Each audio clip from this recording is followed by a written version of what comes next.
No, I am happy because Nastasic is young. I think that he needs to work hard because it's not enough to play 10 games in Premier League. He needs more games. But I think that he has a fantastic quality and I think maybe for the future of the Manchester City, I think that will be an important player.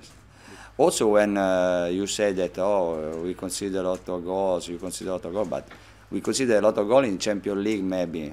In Championship, also after 6 or 7 games, we consider maybe 2 goals more than last year, not 10.